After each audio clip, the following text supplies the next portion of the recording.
Welcome to America's most livable city. Please ignore the invisibles with me. See, Pittsburgh, we built its economy, but we still lead the nation in black poverty. Welcome to America's most livable city. Just ignore the invisibles with me and state your business, cause here, the place you live in depends on your race and privilege.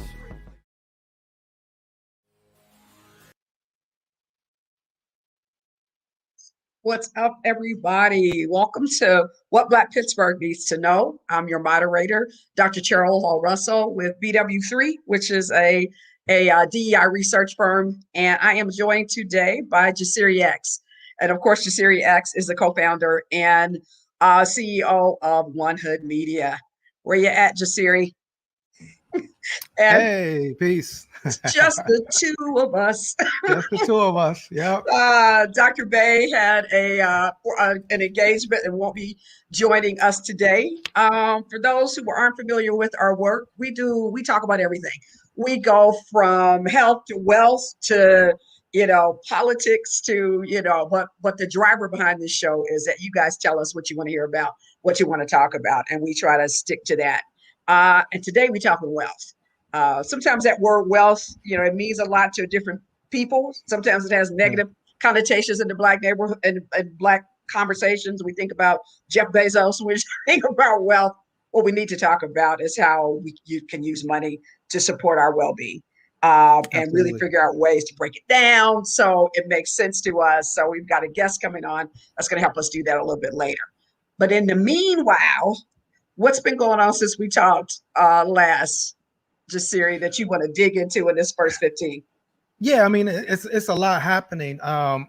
We had our first mayoral debate that happened this past week, and I think you can go kind of determine, what candidate did the best yourself. But what I thought was really powerful about it was at Westinghouse High School, and it was conducted by Westinghouse High School students. So it was really cool to see this group of young Black students asking the questions. The young brother was the timekeeper. He was cutting folks off like, your time's up. He didn't care what role you had. Presidential debates. I tell you. So I thought it was really dope to me to see, so whoever organized that event and put it on, I would like to see more of that, because to me, it's like, this is how we get our community interested into politics, into what's going on in the community. You actually allow them to be up front. You allow them to ask the questions. And so shout out to the Westinghouse Bulldogs for conducting that. I thought they did a wonderful one. And shout out to the women's basketball team. I think they're 2-time or 5-time champs. They dunking all over everybody. So shout out to them as well. But then also, we had this bump in the COVID numbers. In Pittsburgh, our numbers went up. Although, I know folks are getting vaccinated. I saw events. I saw the Hill did an event. I think Mount Ararat did an event, pop-up vaccine events. But, the president of or the head of the CDC, what was the word she used? Impending doom. She came out and she was talking about these accelerations. They knew they were coming. I'm traveling right now. So I left Pittsburgh. I got to Indianapolis, and near the house where I used to own in Indy, it's kind of this real kind of a lot of boomers, a lot of, mostly millennials. Let me straighten that out. But it's all these bars and shops and all of that. And I was driving through crowded streets. I saw a mask and a half. And the half, when I say a half mask, it means that it was at your neck. And I'm like, what is happening with COVID that has changed since I got in the car? And then I'm in Chicago right now, and I'm seeing similar stuff. I was so paranoid by the time I got to my family. They were laughing at me. I've got 2 shots, and I went and got COVID tested because I just felt like it was creeping around me. Yeah. And I was around some people who are immunocompromised because, and so when she got on and she started talking about the increases, and then she just stopped in the middle of the broadcast and she said, look, let me just keep this real. We're talking about impending doom. We're talking about going back to the numbers of a year ago. And it was pretty startling. Yeah. I mean, and anybody else, but Yeah, and I know, I'm from Chicago. I know about that first nice warm day. Everybody's outside, people want, the lake shore was packed. There were reports about the zoo, that the zoo has been extremely crowded because everybody wants to go to the zoo and it's outside, but it's, so many people are going, you can't even probably social distance. So just letting people know to be vigilant. I know that folks are getting vaccinated. I know we kind of want to open back up, but just be vigilant, just be careful and mindful. Let's still social distance and wear masks and do all of that good stuff as well. Yeah. Because you still can die. One more thing on COVID, there is in Brazil, it is completely out of control in Brazil. They are, the other day when I looked, they were at 1.5% folks have been vaccinated, period. And there are a lot of variations that are coming out of there, the disease itself. And so it was finally discovered in New York. And so what can happen is that can spread like crazy as well. And so it's spreading faster and it's been deadlier and it's impacting younger people 30 and under and they're dying. Right. So it is warm. I'm loving the sun because I'm not in Pittsburgh, which I don't see the sun very often, but it is. It's sunny here today to get out. It's sunny in Pittsburgh. It's 70 today. It's 70 today. It's like we about to go out. And you hang on to that till I get back. Right after the show, we're gonna go outside and kick it. I was on my bike yesterday and gonna be on my bike today. But there was one more thing I just wanted to touch on, Dr. Russell, before we're really two things, but I think the second one we could bring Bomani in to talk about. But it was a article that I saw the mayor put out about the chief of police, I guess, did a conversation yesterday. Ironically, this is our chief of police in Pittsburgh. Of course, yesterday was also the first day of the Derek Chauvin trial. Like, we know they're going to try to put George Floyd on trial, but the officer is actually the one on trial and should be. We found out that it was actually 9.5 minutes that he was kneeling on George Floyd's neck, not 9:20. 8.6. But it was just to see, the chief of police talk about this relational policing, which is a term I had never heard of. We do relational policing in Pittsburgh. I walk my neighborhood. I don't see relational police where I live. I read the article trying to figure out what was different. And it was this kind of philosophy of talking to people and with people, but I never quite got how it's changing anything. The idea of having better relationships with people increases, how you get along with it. I mean, in concept, but how do you deliver relational policing? And that is the part I think I missed. And that's the thing. You don't, particularly when you have a large section of your officers that have multiple abuse violations and they're not punished or fired. It took, this officer Abel over 100 violations. Think about that. Over 100 before he was finally fired by the Pittsburgh police. And so at this point, it's interesting because they asked him about Pittsburgh being a hotbed of white supremacy that the FBI said. And he was like, oh, well, we have to speak out against the hate. Well, Chief Schubert, why not speak out about the hate that we just saw in this private police a Facebook group? Right. We saw these officers talking about calling, protesters thugs and other negative words. We saw, homophobia, transphobia in this Facebook group. I didn't hear a comment from Chief Schubert denouncing that. Like, why, instead of using your platform to try to create this misconception around, and it was just, if you watch the WPXI, they showed him kneeling at the protest, but they didn't show when they threw the young man into the white van and disappeared him. They didn't show when they kettled people and beat people up, that when people protested at Mayor Badudo's house. And so it's just like, you didn't see all of this, but look at this. We're not going to talk our way out of this. We're not going to talk you're not going to get, big, good word us. You're not going to go, oh, I believe Black Lives Matter too. Meanwhile, we talk to officers. It's not about communicating with officers, but how they communicate with us as Black people is clearly different than how they communicate with white people. Well, how do we know that? Well, the New Pittsburgh Courier just did this data that said that Black men are 6 times more likely to be arrested in Pittsburgh in 2020. Right. Black women more than 4 times likely to be arrested than white women in 2020 in Pittsburgh. And we make up the majority of the arrests, although we make up less than 23% of the population. And so maybe that's the relation building. Maybe that's it. They arrest us and we talk there. We talk on the ride to the jail. Miss all concept, right? Come on, get in the car. Let's go on. I think you missed all of that, Jasiri. See? Yeah, I mean, and that's the thing. It's like we don't, and this is the thing, like we don't want rhetoric or feel good stuff. We need real policy. This is what we need, an actual policy around. We need officers who violate these or profile and harass and oppress and brutalize Black people to go to jail. This is what we're waiting for with this trial. We need Chauvin to get found guilty, indicted, and sent to prison. That's what we're looking for. You know what I'm saying? And you know what we look for when we watch these trials? Because I mean, I'm here, like I said, in Chicago with my sister, who I've not seen in 9 months, and I'm so happy. But we're watching this trial, and Black people look at it this way: how much is George Floyd going to be put on trial? I mean, and they are not, you know, of course, the first thing, what was his drug use? What was his, all of this stuff that has nothing to do with you standing on his neck for 9 minutes and 20 seconds. So that's what we're looking at.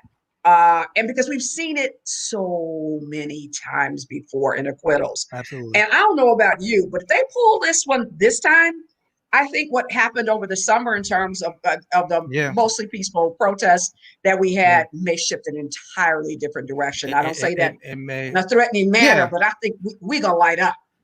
Right. I mean, again, absolutely. It's going to light up.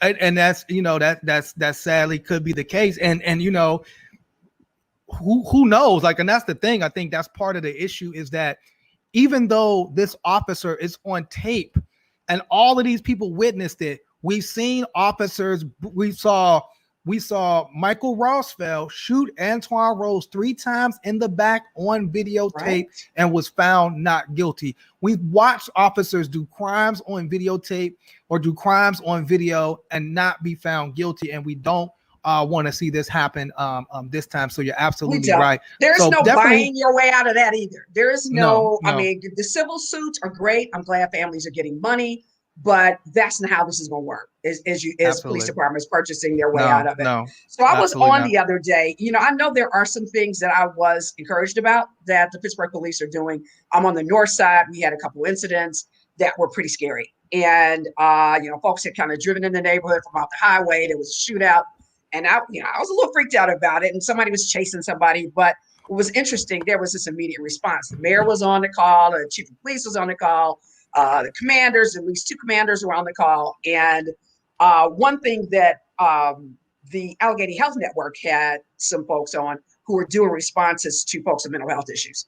Right. And so I was encouraged to see that they're going to be on our main drag and are going to be being called in when somebody's reporting there's a potential for that. That's I mean, I applaud that work because I think it's critical. We know nationally how many folks get shot because they're bipolar, they having a moment, they're on meds, and the answer is to shoot them in the head. So and we're in this pandemic that is causing, you know, the sanest person to have some mental health issues locked up in this house. It was so crazy. We do have a big event happening in Pittsburgh. Yeah. And this is one of the things I wanted to talk to our guest about. President Biden will be here tomorrow, kicking off a $4 trillion kind of jobs plan, environment plan, and he wants to do it in Pittsburgh, and he wants to do it with some of the unions. And, you know, I as a Black person in Pittsburgh, I want to know, like, what does this mean for us? Like, what does this mean for Black people? Does it mean that is this like, will we see some of this, a little bit of this, any of this? And what does this mean for us going forward? I guess, you know, folks are still getting their stimulus checks in, the stimmies. There's talk of it maybe being another one, a 4th stimmy possibly. And so what should we be doing with our school loans? That'll be a stimmy. Let's drop 20,000 off of that. Or should I invest my stimmy? I think this is where our guest comes in. Like, what should I be doing with my stimulus? You know what I'm saying? Should I be starting a business? Yeah, pick up my check from Biden when he's there tomorrow, since I won't be there. Yeah. What you doing? Yeah. Come with a So bag of join this checks. conversation. We're going to bring in Mr. Bomani Howze, who's the vice president of Buccini and the Buccini and Pollin group. I'm sure I just messed that up. Bomani. He's a Hill District resident forever and ever, amen. And Bomani's got his hands in a little bit of everything. From investments to community safety, which is a whole nother conversation we're going to have one day. But welcome. We are so glad to have you here. So we talk about wealth building. Thank you both for having me. Yeah, where do we even start with this wealth building conversation? You want to let's start with the Biden thing. Yeah, is that what should we expect anything from, if this is a jobs plan, of course, both Biden and Harris, I mean, Black people were the ones that put you in office, you know what I'm saying? Like our votes in places like Philly and Atlanta and I mean, this is why we're seeing a lot of this voter suppression right now. And part of that buy better, I forget what the plan is, better build back, something like that, was like it was supposed to be some, about Black community and Black infrastructure. What should we expect from this? And particularly him coming to Pittsburgh, Bomani. Yeah, well, again, thanks for having me. I have to read into the jobs plan. I haven't had a chance to do that, but from what I've seen so far, it seems like he's pretty much dusted off an old page from out of the Obama economic vitality plan. And so when it comes to jobs, especially when they start talking about union-based jobs, there are a couple of different thoughts. If you're talking about construction, we have to think about the livable wages that oftentimes are associated with that. But we also have to think about the type of economic lift that you have when you have that type of cash infusion into the capacity building for one to borrow, especially with regard making investments into real estate. And so if I were to have a seat at the round table for in the Biden economic cabinet, my suggestions would be to put that towards equity in real estate. I can grow my wealth and develop a better type of security when I have the opportunity to enter the cornerstone of wealth. And so we'll have to see what comes out of that. But I'm a big proponent of building small businesses and investing in real estate. So statistically, Black families have 54% less wealth than white families. That's a chunk of change. And a lot of that, I was looking at a Brookings Institute article the other day, and a lot of that is around housing.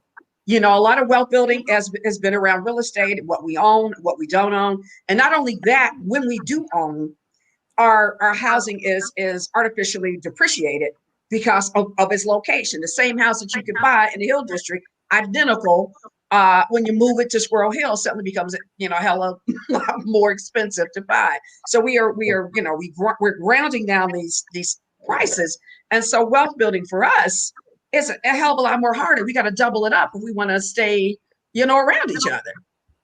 Yeah, I mean, you're absolutely right. We're dealing with the red lining, green lining, blue lining, yellow lining of the 1930s. They never erased those boundaries. So if you don't even have to go as far as Squirrel Hill, you can be in Shadyside, or you can compare Point Breeze to Squirrel Hill. You move it literally across the street into what is designated as a higher white population, and the housing value goes up to $300,000 in value. Now, what does that mean? If I have a home that is $500,000 in value, I can go to the bank and take out a home equity line of credit or a home equity loan, and up to 75% of that value, and then go buy 2-3 more, or start a business, or pay for my child's education to an Ivy League school, or even better, to an HBCU, right? If I'm sick, I can pull the equity out of that home. Whereas if you're same house, different location, move from a green or blue designated area in redlining and go to a highly populated Black neighborhood, other known as a redlined neighborhood like the Hill, then that value decreases $2,000-3,000, sometimes, $200,000-300,000 in value. I think it was startling to me. I know these statistics. I teach about this in terms of redlining and all of that. And I bought a house on the north side probably 5 years ago. And I got ridiculous equity in my house right now. I mean, it's good for me in terms of wealth building, right. But I'm looking at just go over a block. And these folks have no equity whatsoever and can't get it. And I'm looking at my neighborhood. I mean, literally, I bought at one point, and the folks next door to me bought for $200,000 more than I bought for. And I'm in a townhouse because suddenly it's hot, And so I'm experiencing the same thing. Yeah. I'm experiencing the same thing, Dr. Russell. I live in East Liberty, and like you said, like the house. The person who moved into the house across the street from me bought it probably 200,000 times more, like than what I paid for my house. But I've also seen the demographics of my community rapidly change. When I moved on the block, my block was 100% black. Now it's probably 60-40 white. But every time a black family moves or somebody passes away, a white family comes in. And so just like you said, Dr. Russell, like I personally benefit, like, right. Not only do I have equity, but, people sending handwritten letters, like I'll buy your house in cash. Yeah. Like, I personally benefit, but I'm seeing like a community that once was a black community change dramatically. And then what happens is now I'm looked at as the outsider, whereas before it was the white person walking the dog was like, "What are you doing here? This is a black community." Now they looking at me when I'm walking my dog, like, "What are you doing here?" Like, sister, do you own that house? And I'm like, "Yeah." And they like, "Good." I mean, because the black people over here feel like they're getting pushed out, and they're happy that I bought the house. So how do you look at that? Yeah, how do you look at gentrification? Are you like, we got to gentrify our own neighborhoods? Like, how should we be looking at the gentrification that's happening right now, and how do we respond to it? Yeah, that's a good question. Gentrification has a very negative connotation, and so I get right down to what are people talking about when they say gentrification? There's a tone. There's the economic side of gentrification, the political side of gentrification, and then there's the cultural side of gentrification, and it begins with the economics. And so the strongest anti-gentrification tactics have to be through ownership and asset accumulation. So what I mean by that is, if I own a home, right, and I'm on a track to not only own a first home, a primary home, but I pull the equity out and I use it to go get a second investment property, preferably a multi-family unit, like say a duplex or a quad. Now I have options to pay down the mortgage of my primary home with the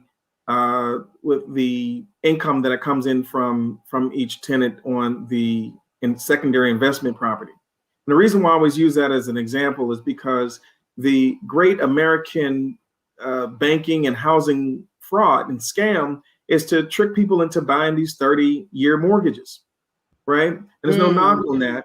But the problem is, if I purchase my house when I'm around 30 years old and I pay it off when I'm 60 years old, right? I'm getting closer to the time that I'm out of the workforce.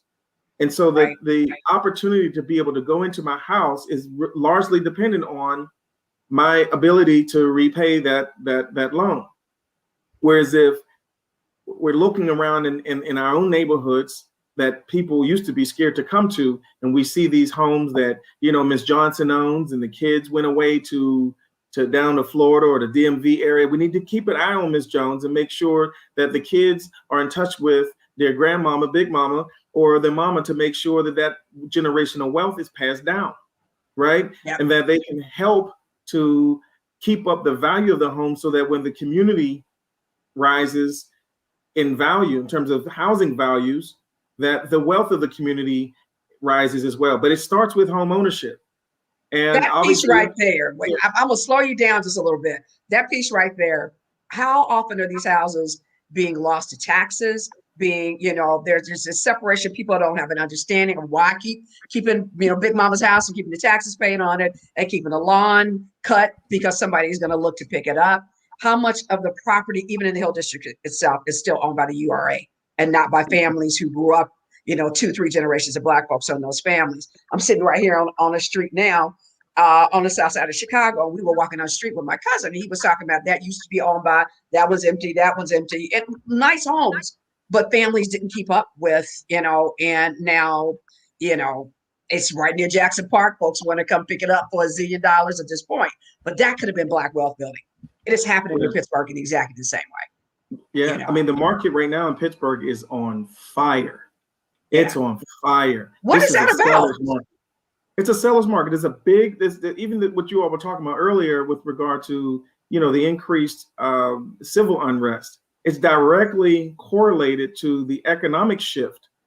There's a direct correlation to the economic shifts. Usually when you see the increase of racial violence, it is due to a direct response to the shift in capital and jobs in the market.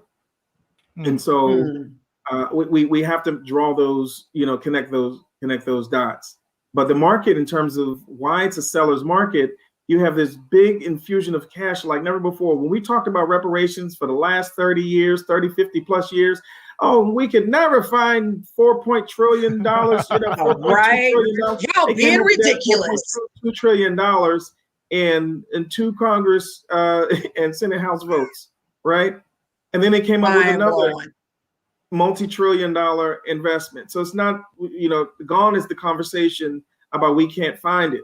It's what do we prioritize? They don't prioritize the debt that is owed to us. So we have to find other ways that we can go about and recovering what is owed to us. And the best and fastest way that we can do that, I believe, is in real estate ownership, not just from, of these 30-year mortgages, but these secondary properties. So let me drop a stat before we go on. What net worth? White net worth is 171,000. Black net worth 17,150. Yeah. And even if you break it down even more, crazy, right? If you break it down more to Black male and Black females, we're talking about $5 for Black females, and it's even less for Black males. So what I was gonna ask, I mean, yeah. So I had a totally different question. So I'll ask this one. So where do you start? So it's a Drake rap. He's like, where do I even start? Can I give you a Drake response? Start from the bottom, right? Let's start from the bottom. I say that facetiously, but I'm gonna need the lyrics, y'all. Starting from the bottom, now we here. So the bottom is this, right? The annual median household income in the Hill, going back to the Hill, is around $18,000. So if you break that down, that's that's $1,500 a month. Compare your rent to that. They say don't spend more than 20 to 30% of your monthly income on rent, right? If your rent is $900 and your income is $1,500, imagine the decisions you have to make. If you break that down even further, $375 a week, $68 a day, $7.82 an hour. That's before taxes. What do you do with that? There are people who are earning and median, and in some parts of the Hill, especially in the Middle Hill, sandwiched in between Crawford Square and Sugartop, making $7,900 a year. What do you do with that? It's survival mode. So that's the bottom. How do you tell that person to build wealth? Okay, you're at that level. That's survival, right? Yeah. Right. So I just want to put this in context. Right. I just want to put this in context of why it's so urgent. Why it's so urgent that we have strong investment capital coming into our neighborhoods. It's not enough for us to just individually go to the bank, build up our credit, and start businesses. We have to have large scale institutional commitments to our neighborhoods, right? Anchor institutions, banks who understand the economic lift that is needed in our neighborhoods. So the it's almost impossible. It's designed this way. It's almost impossible if you're making that level of income to be able to just lift yourself up out of bootstraps. True. Our entrepreneurs have traditionally been those folks who will say, we're going to lift as we climb. So if I'm able to start a business and I'm accumulating enough assets to be able to get a business loan and a business line of credit for operation costs, I can then hire 1 or 2 people, right? But I'm going to invest in a business that is scalable so that I can continue to grow the potential for me to borrow and build the company and hire more people. That's the way we do that. We have to focus more on the entrepreneurial might of our community. And that comes by strengthening our small business sector.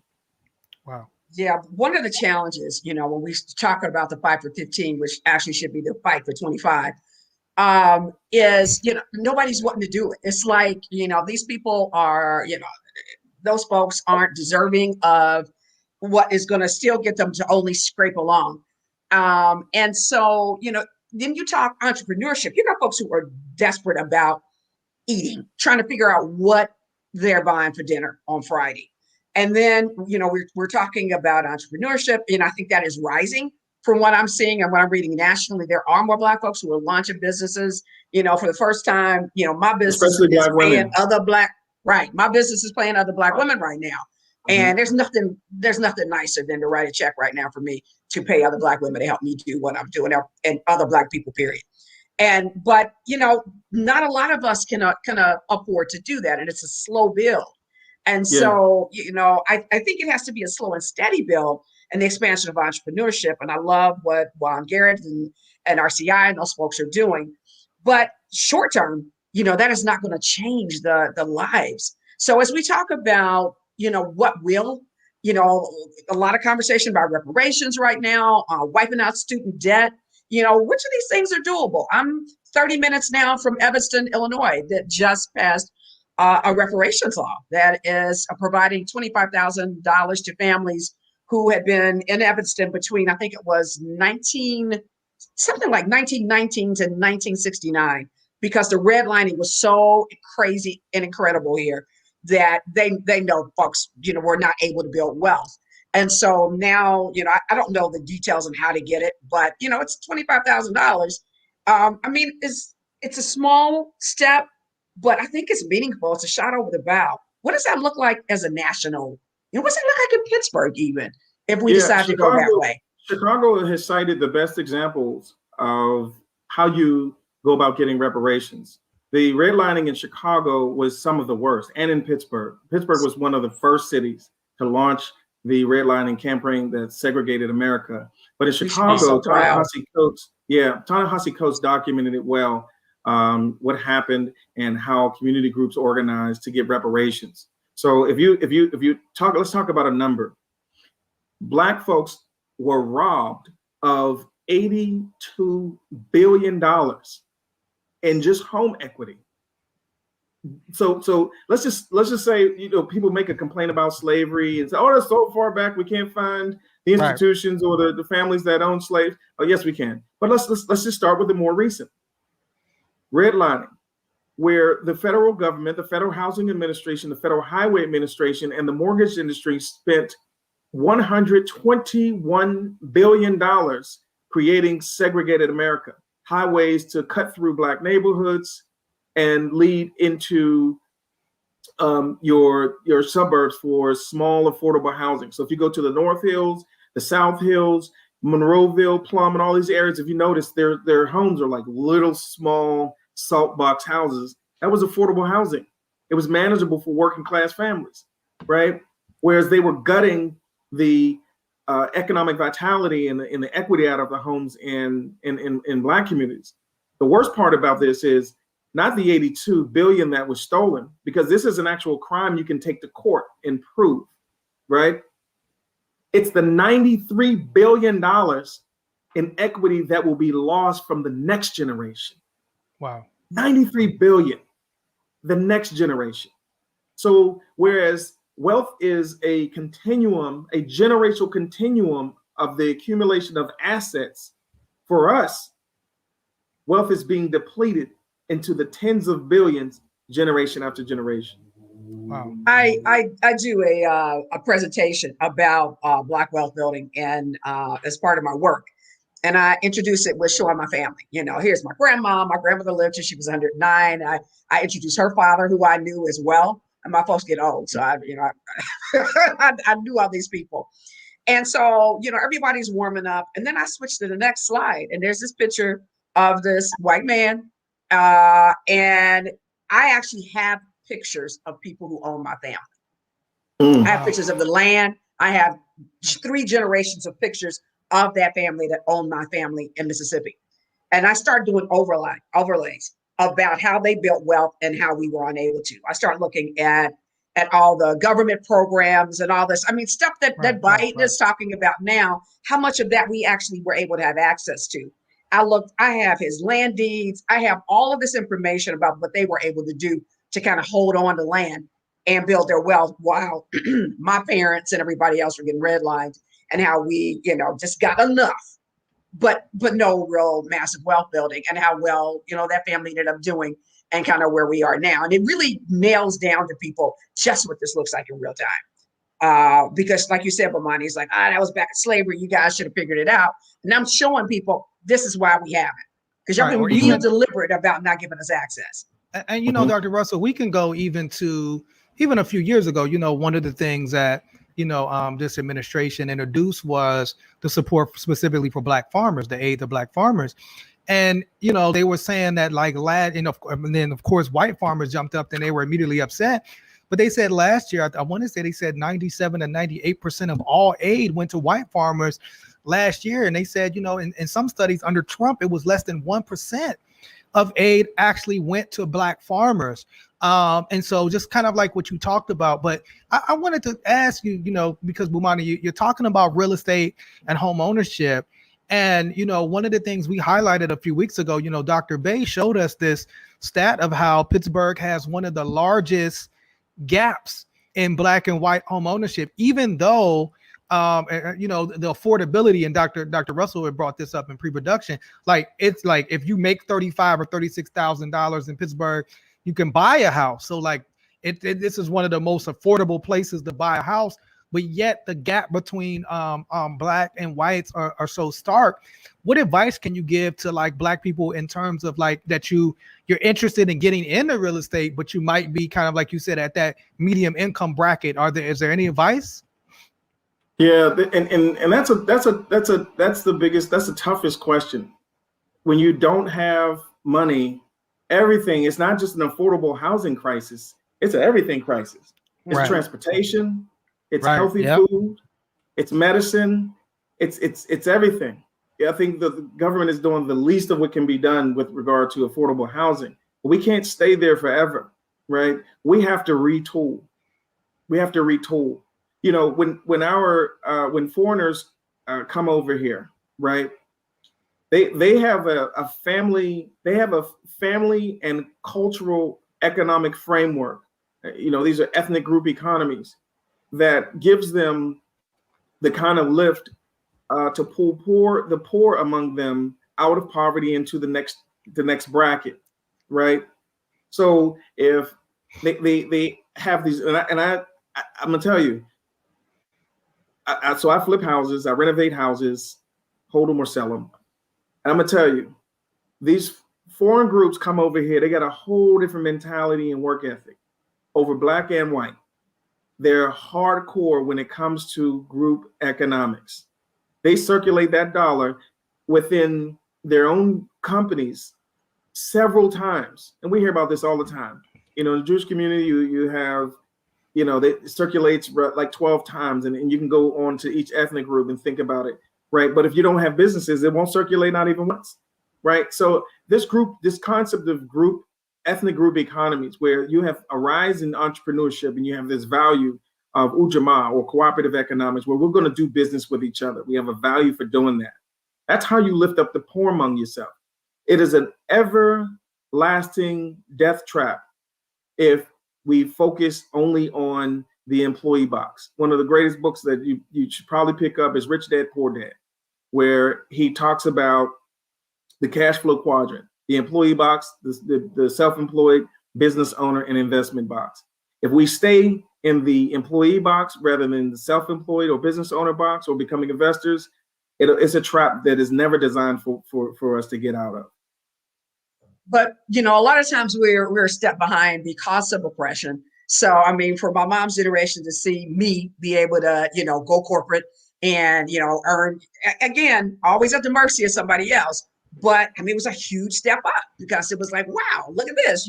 Affordability, you can get a house, you can do some other things. But again, that circulation of those dollars, and a lot of times what was happening too, is once we got those dollars, we were moving out of the neighborhoods, right? And so we weren't recirculating at all inside of our own neighborhoods. We were taking it out to white neighborhoods. Mm-hmm. And so, I mean, even the concept of trying to figure out how to get to a point where we trust each other enough to really begin to invest in each other. Let me give you another example with some other folks in other ethnic group economies, right? Not even entrepreneurship. Let's just say the way that we deal with death, right? Mm-hmm. If I take out a whole life insurance policy and I'm paying, let's just say I'm paying maybe $200 a month. I can take out an insurance policy that is valued at $500,000, $250,000. Now, what some groups do on the elders in their family, big mama, grandpa, who are in the latter part of their life, they take a policy out on them. So when grandma and grandpa passes away, if you had a $500,000 policy on each of them because you were spending $200-300 a month, now instead of us passing the hat to bury grandma and granddad, we got $1 million coming down just from them transitioning into the next life, right? Wow. That's not even talking about the real estate. We have to start thinking about those things and having dialogue around wealth, right? And how other groups are able to preserve and accumulate what they build. So speaking of that, I would want you to talk a little bit about the project that you're involved in. On the hill. Yeah, look, we come on, Dr. Russell. I was like, we're talking wealth building. Is that wealth building or not? Because we kind of mentioned it on the show, particularly we mentioned the fact that the Penguins, that area got reclassified as an opportunity zone. Like it was moved out of downtown and into the hill. And, this is, to me, one of the critiques that people have had about like opportunity zones is that like Black people, like our communities don't necessarily benefit from them. Is that what's happening here? What is your involvement? And is this something that Black people are going to have a real like stake in an ability to benefit from it, particularly the Hill, which is, you know better than me what the Hill has gone through. Is this something that could kind of take the Hill and specifically Black people on the Hill to another economic level? Right. So let me start with my involvement. I've been involved in the revitalization of the Lower Hill and Middle and Upper Hill over the last 15 years. Right. I've been around that long, this one particular part. But I've worked in all sections of trying to help revitalize the neighborhood.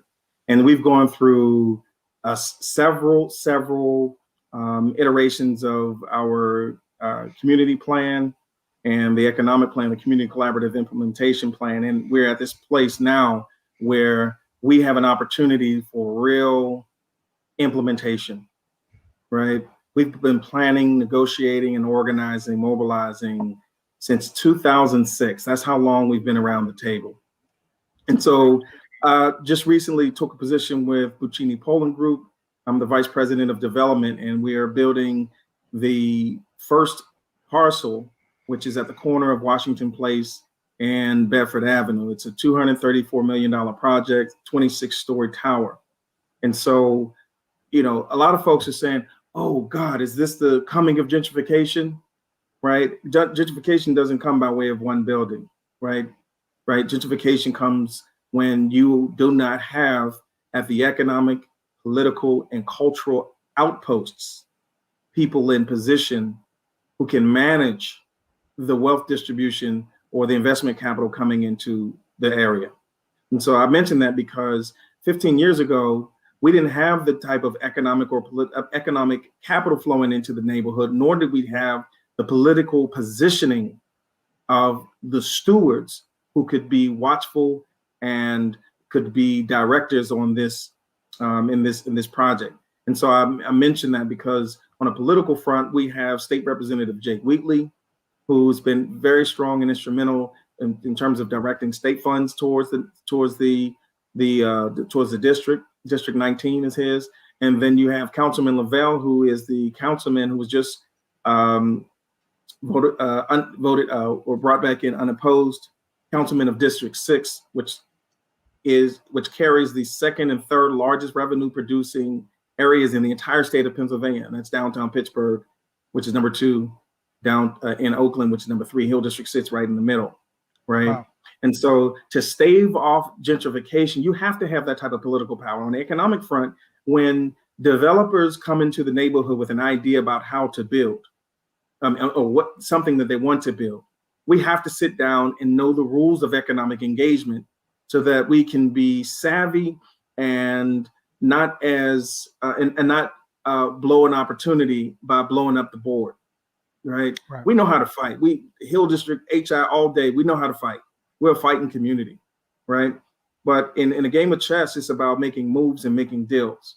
And we have to be able to spread ourselves out on the chessboard and trust in a broad coalition of leadership, not just the voice of one, but a broad coalition of leadership that can help to represent the interests of our community.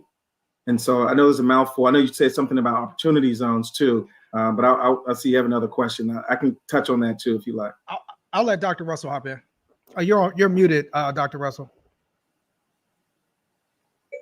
Sorry about that. So I was yelling opportunity zone. So there, I mean, I moved to Pittsburgh, 10 years ago.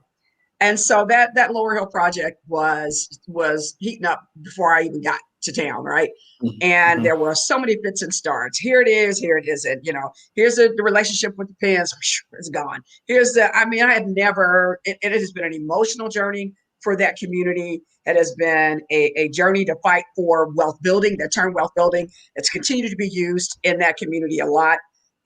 We can talk, maybe I don't really want to go into the opportunity zone thing, because that has it's fraught a little bit. I mean, when you pull in a segment of what was becoming upper downtown, and suddenly it becomes an opportunity zone, it may have some long-term ramifications that we are going to probably need to talk about later on, about the ability for the middle and upper hill to continue to be able to build wealth. But when we talk specifically around that Lower Hill project, what are we talking about in terms of wealth building? How are Black folks in that community going to build wealth around that project? What are those opportunities that we don't know about? Right. So my first go-to is always real estate. It's not only real estate, but it's real estate and stocks, right? Participating in the stock market and real estate investments over the long haul. But what the larger picture is this. When you look at the drivers of capital in our neighborhood, it is very slim. You can't develop a neighborhood corridor, a business corridor, if you don't have people who can afford to support those businesses. We've seen that with the grocery store. We went 24 years without a grocery store. We got a grocery store, but we didn't have people who were earning enough to be able to support that grocery store.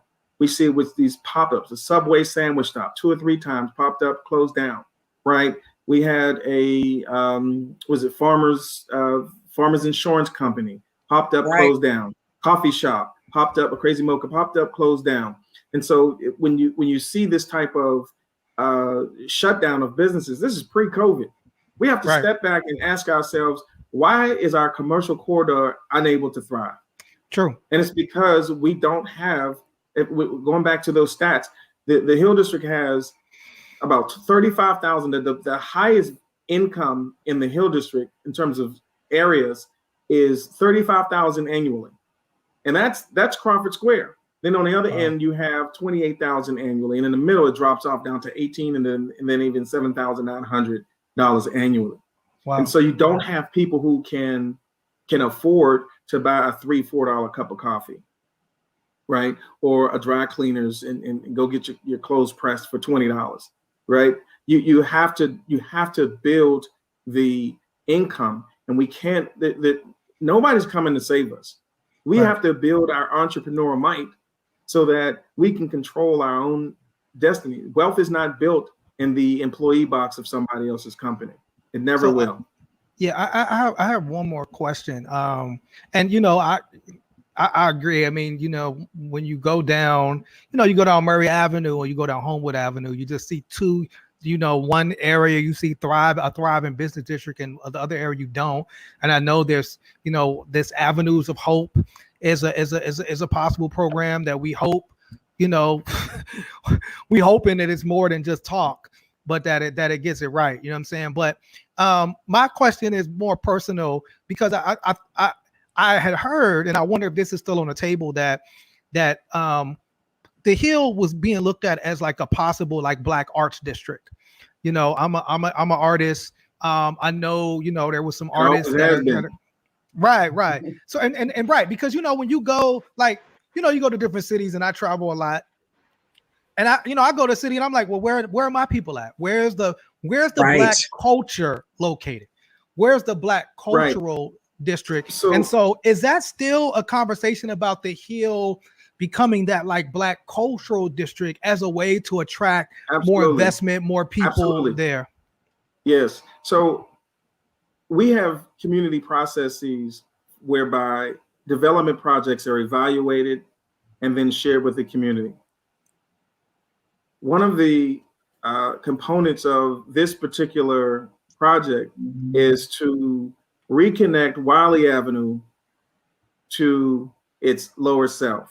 So, they cut off Wiley Avenue because it was the main economic artery that led into downtown. And when you're talking about redlining, the reason why Wiley Avenue was so successful is because there was an economic highway to and from downtown, where white dollars came up in town into the middle and upper hill. They understood that. That's why they cut it off at Washington Place. With regard to wealth building, we have to have large levels of institutional commitments, right? So if you have an anchor institution, a bank that is pushing to locate its headquarters, they got a choice of going to Charlotte or going down to the lower hill, right? How do you engage that bank, right? We have to understand what happened 10 years ago when we had, I had called a group of banks together. These were the local banks that were fighting for kind of like, the local branch level locations in the Hill. You have your PNC, your Fifth Third, I think Dollar, and then was one other. And I called together Shore Bank out of Chicago, Dr. Russell, out of Chicago. Shore Bank was one of those community level banks that understood how to build small businesses and build wealth from that. So I brought them in to talk with these other banks about what we might be able to do in terms of large commitments in the lower hill. I also brought together the philanthropic giants, R.K. Millen, the Heinz Endowments, Pittsburgh Foundation. We got them around the table around this idea of making institutional level commitments to the Hill District. Some community disruptions and infighting happened, and the money left the table. R.K. Millen, the largest philanthropic entity, said, I will make investments in low-income neighborhoods, but it won't be the Hill. We're out. That was 10 years ago. They never came back. And so what I'm asking of us today is let's have a roundtable conversation about the broad implications of bringing institutional level commitments to our neighborhood. The arts piece that you were talking about, a part of that plan is a socioeconomic cultural plan that reconnects Wiley Avenue at Logan under what's called an urban open space park. So right next to the F&B commercial center will be an urban open space park where we have Dr. Kimberly Ellis, who is a historian, and a cultural expert. We've hired her as a consultant to help inform us on the design process of how to infuse the history and culture of the Hill, the jazz, the blues, all the cultural arts, and how to engage artists in being able to have place where they can have an economic engine out of that open park space. We're talking about 300 to 300 people being able to assemble in this space. But the community doesn't know about these plans because we have these processes that don't allow for these plans to be exposed and shared. And so I'm hoping that. Is there a wealth building? I mean, it's playing into the culture, and we're down to our probably last 3 or 4 minutes. It is definitely important, I think, culturally, but is there a wealth building part to that? Yes, absolutely. For example, okay. So if with regard to artists, right? So one of the in the budget items are these retail kiosks where an artist can set up their work and be able to sell it. Now we're talking about large crowds. This is going to be large. This is not like Market Square. This is going to be larger than that. But when you have the type of programming that you did see in Market Square, where you had a DJ, you had a select out there spinning on a weeknight or a weekend, and you're attracting people to small restaurants, and then you can set up a small retail kiosk or a booth, right? That allows you to sell your art in a different way than you could if you were up at the center, UABA Center up there in PNC, right? We know that art, when it is put in the right location, a studio, a lobby, a corner office, the values go up, right? So how do we build relationships, healthy economic relationships with those who can afford to purchase and those who are our creatives? I have a 100 more questions, but just like you said, we get into that time. But I definitely think around like further that conversation and to bring folks to the table and have a conversation. I know, like I said, as an artist, you know, to not have a home, you know, the last home I look at that we had was the Shadow Lounge, which was how many years ago? Listen, and so where's the home for artists to kind of go and do their thing? That's always something, If we can kick this off, right, not only in the urban open space next to the F&B tower, we also have, now this did get approved by the Hill CDC, is the Live Nation venue, right? If you know anything about Live Nation, this is where we can have live performances. I've gone to the one, I visited the one down in DC at the Wharf. I mean, they had Mary J. Blige, they had Offset, and you know, some of the younger artists. I mean, all in one weekend. And then they had some of the local artists, your go-go bands, being able to perform. This is coming to the Lower Hill District. Wow. And some people are fighting this one small step, and some are pushing it. We want to make sure that this that we get this catalytic development going. So we usually run over at 3 o'clock. Both Jasiri and I have 3 o'clock starting. But this is a whole but show on his own. I hope you're open to coming back and us having other guests to talk about the capacity of this. And we really appreciate you coming in. Quick, as we go out, we're going to be moving to an every other week format, so we can spend more time on the production of the show. So, you know, look forward to that happening in April. Continue to send us your show ideas. We are very, very interested, but we're definitely going to be looking at finance and education as a continuing theme for this show. Anything you want to wrap quick? Because I know you got to go. Our next show, I guess, April 13th will be our year, you know, our year celebration recap. Right? So, so that'll be our next shows on the 13th. Tune in. And you know, we always have a lot going on at One Hood, and so just, you know, watch One Hood Media. You know, watch the great work that Urbankind, even though Dr. Bay isn't with us today, they're continuing doing great work. Of course, Dr. Cheryl R. Russ, she'll be back in Pittsburgh soon and continuing to do the great work she does for our city. And thank you again, Bomani. I'm really super interested in this, and I think that this is necessary to have a broader conversation. So even if we want to bring on some more folks to even have a roundtable kind of a public, since we can't get together right away, if we want to do it, via our platform, we would love to be involved in that. So sounds like a great idea. time, y'all. All right. See you later. Thanks for joining. Peace. Bye-bye.